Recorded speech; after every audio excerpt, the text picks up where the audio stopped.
पिछले 50 साल में दुनिया की पॉपुलेशन दुगनी होकर 8 बिलियन तक पहुंच चुकी है और इसके साथ साथ जो वर्ल्ड की जो फूड डिमांड है उसमें भी खातिर ख्वाह इजाफा हुआ है और ये एक्सपेक्ट किया जा रहा है कि 2040 तक पाकिस्तान की जो पॉपुलेशन है ये 300 मिलियन तक पहुंच जाएगी। अगर हमने इतनी बड़ी पॉपुलेशन को फीड करवाना है तो हमें अपने एग्रीकल्चर सेक्टर में टेक्नोलॉजी रेवोल्यूशन लाना पड़ेगा, क्योंकि जो डेवलप्ड कंट्रीज़ हैं उन्होंने अपने एग्रीकल्चर सेक्टर को मॉडर्नाइज़ किया है और उस मॉडर्नाइजेशन की वजह से उन्हें काफ़ी हद तक फ़ायदा हासिल हुआ है। आज की वीडियो में हम देखेंगे कि वो कौन कौन सी टेक्निक्स हैं, वो कौन सी टेक्नोलॉजीज़ हैं कि जिन्होंने क्रॉप प्लानिंग से लेकर क्रॉप हार्वेस्टिंग तक के जितने भी स्टेप्स हैं इन तमाम स्टेप्स को ट्रांसफॉर्म किया है और पाकिस्तान कैसे इन टेक्नोलॉजीज़ को इस्तेमाल करके अपने एग्रीकल्चरल पोटेंशियल को अनलॉक कर सकता है। चलते हैं अपनी वीडियो की तरफ। सबसे पहले है जी pre planting and crop planning. Climate view एक टेक्नोलॉजी है जिसे यूएस में यूज़ किया जाता है। ये क्लाइमेट व्यू जो है ये सॉइल डेटा और इसके साथ साथ जो लोकल वेदर का जो डेटा होता है उसे एआई के ज़रिए से इंटरप्रेट किया जाता है और क्लाइमेट फील्ड व्यू जो है ये फार्मर्स को बताता है कि कौन से स्पेसिफिक एरिया में कौन सी चीज़ किस वक्त आपने ग्रो करनी है। इसके साथ साथ जो AI powered WhatsApp chat pod जो है इन्हें भी यूज़ किया जा रहा है जो कि लोकल लैंग्वेजेस में फार्मर्स को हेल्प आउट करते हैं। फार्मर्स अपनी फील्ड का डेटा इस व्हाट्सएप चैट पॉड में अपलोड करते हैं और ये व्हाट्सएप चैट पॉड उन्हें वेरियस क्रॉप्स की ऑप्शन प्रोवाइड करता है और तकरीबन 20 ममालिक में इन चीज़ों के ऊपर प्रैक्टिस की जा रही है और इनसे काफ़ी हद तक फ़ायदा हासिल हुआ है। इसके साथ साथ लैंड प्रिपरेशन जो दूसरा स्टेप है इसमें लेज़र लेवलिंग एक टेक्निक है जिसे यूज़ किया जा रहा है और ये जो लेज़र लेवलिंग है ये किसी भी फील्ड को एक प्रॉपर सतह के ऊपर लाने में हेल्प आउट करता है। इसके साथ साथ ये जो लेज़र लेवलिंग है ये उन कंट्रीज़ के लिए बहुत ज़्यादा अहमियत की हामिल है जहाँ पर वाटर की प्रॉब्लम्स बहुत ज़्यादा हैं। जैसे हम पाकिस्तान को अगर देखें तो जिस तरह हमारा क्लाइमेट चेंज हो रहा है, जो चेंजेस हम देख रहे हैं और इससे मालूम ऐसे होता है कि फ्यूचर में हमें वाटर क्राइसिस का सामना करना पड़ेगा। इसलिए जो लेज़र लेवलिंग है पाकिस्तान के एग्रीकल्चर के लिए बहुत ज़्यादा इम्पोर्टेंट है। इसके अलावा GPS mapping and GPS enable sowing tractors जो है उन्हें यूज़ किया जा रहा है। ये जो जीपीएस इनेबल्ड सोइंग ट्रैक्टर्स हैं इनमें फार्मर्स अपना डेटा फीड करते हैं और ये जो ट्रैक्टर्स होते हैं ये फिर उस हिसाब से फील्ड में सोइंग करते हैं। इसका फ़ायदा ये होता है कि एक तो हमें टाइम की बचत होती है और दूसरा plant to plant and road to road distance जो होता है वो एक्यूरेटली मेंटेन रखा जाता है। इसके साथ एग्रीकल्चर में रोबोट का इस्तेमाल भी काफ़ी हद तक हो रहा है जिसमें रोबोट्स को वीडिंग वगैरह के लिए इस्तेमाल किया जा रहा है।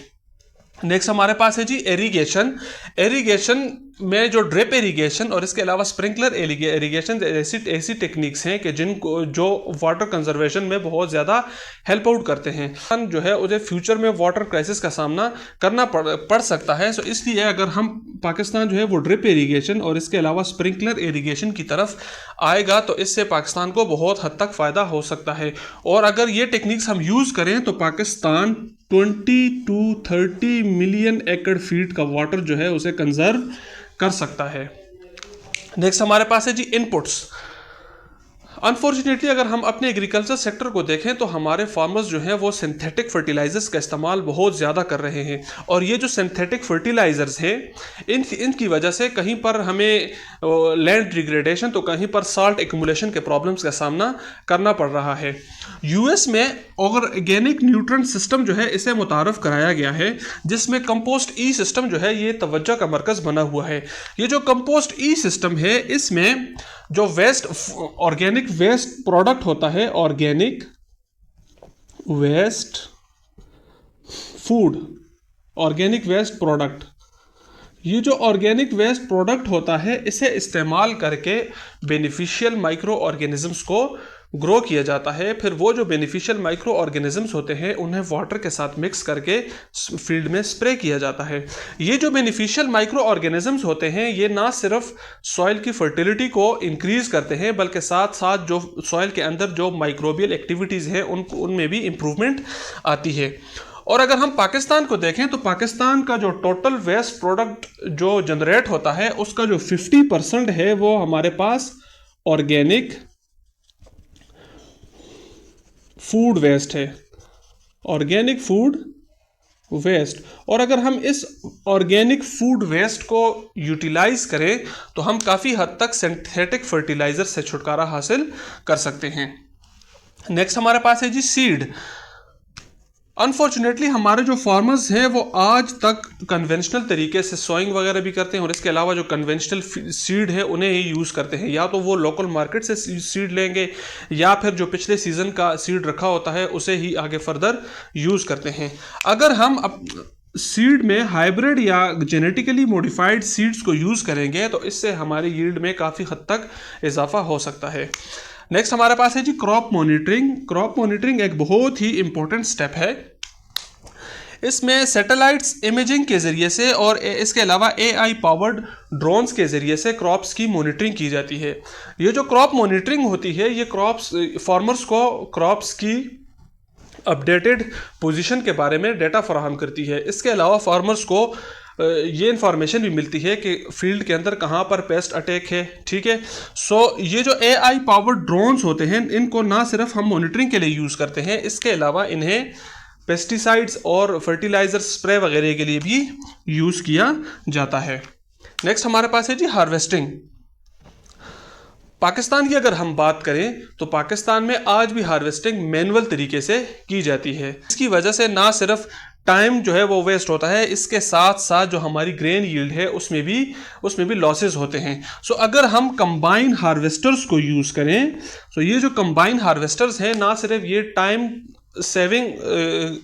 को सेव करते हैं बल्कि इसके साथ साथ जो ग्रेन लॉसेस हैं उन्हें 10% से 2% तक ले आते हैं। ये जो टेक्निक्स हैं अगर हम ये टेक्निक्स अपने एग्रीकल्चर सेक्टर में अप्लाई करें तो इससे हमारी जो एग्रीकल्चर प्रोडक्शन है उसमें खातिर हुआ इजाफा हो सकता है, क्योंकि पाकिस्तान के पास और कोई ऑप्शन नहीं बचा। जिस रेट से हमारी जो पॉपुलेशन है उसमें इजाफा हो रहा है और जिस तरह से हमारी जो रिसोर्सेज हैं वो कम हो रहे हैं, महदूद हो रहे हैं, सो हमें अपने एग्रीकल्चर सेक्टर में इन टेक्नोलॉजीज़ को अप्लाई करना पड़ेगा। उम्मीद करता हूँ कि आज की वीडियो आपको पसंद आई हुई होगी। इंशाल्लाह मिलते हैं नेक्स्ट वीडियो के साथ, तब तक के लिए अल्लाह हाफिज़।